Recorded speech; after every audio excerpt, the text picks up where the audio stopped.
And hello, YouTube, and welcome back to another episode of The Zone TV Movie Entertainment with me, your host Jonathan, once again bringing you my thoughts and review for tonight's episode of Stargirl Season 1, Episode 12. So, if you haven't seen Stargirl either from yesterday's on the DC streaming service or tonight's episode, which is basically the same episode on the CW, big spoilers here, so you're warned.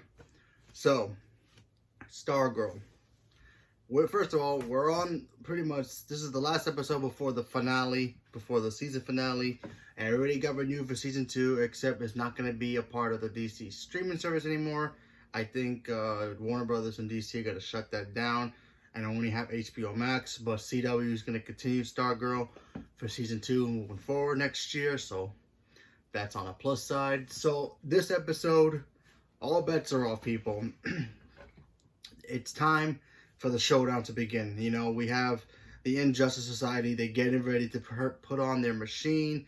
They got their big satellite getting ready to go on. They have Brainwave basically playing Professor X in his own, like, kind of cerebral place where he plugs in his mind and he's getting ready to use his mind powers to basically use that to bounce it off a satellite to basically control everyone around the world who basically, they want to make a world where they're in charge and their views are what stands.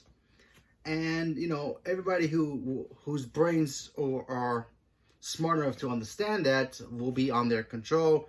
And everyone who doesn't understand that, I found that very confusing a little bit. Apparently, whoever doesn't understand it, their brains are just turned to mush, and who basically can't handle their minds being controlled. It's very confusing a little bit, I know, but trying to explain it the best way I can. So apparently their machine is going to tell them, oh yeah, they need to have health care and this and that, and you know, basically political stuff that's going on, like, I guess today, I guess, in a way.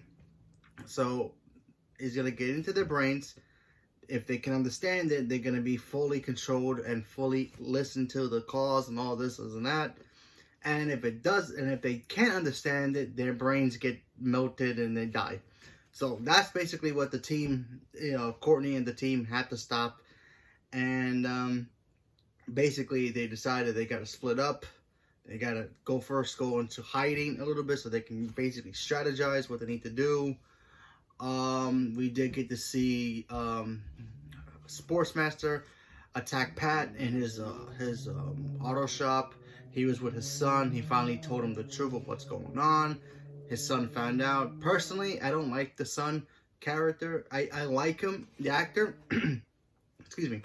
I like the actor. I like his dramatic stuff. His comedy stuff is not working for me. Personally, I don't find his comedy stuff working. I don't know why. It's not landing for me. But when he does the dramatic stuff, it works. So it's like a 50-50 with me for his character. So his son finds out, and then he sees the striped suit, and then they all take off into this cabin. You know, the whole team meets up. You know, I believe Black Knight joins them as well. Then they get ready to go into Cindy's old house, because apparently there's a for sale sign there.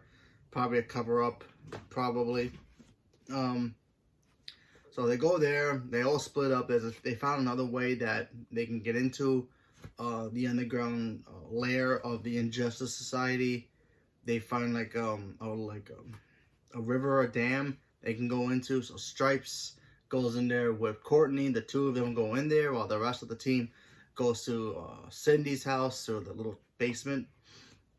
And unfortunately, the satellite gets turned on, and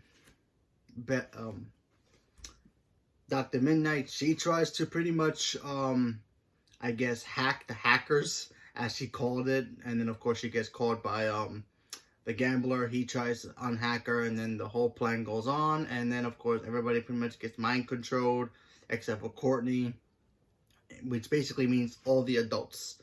Which, very interesting that they only choose adults to do this.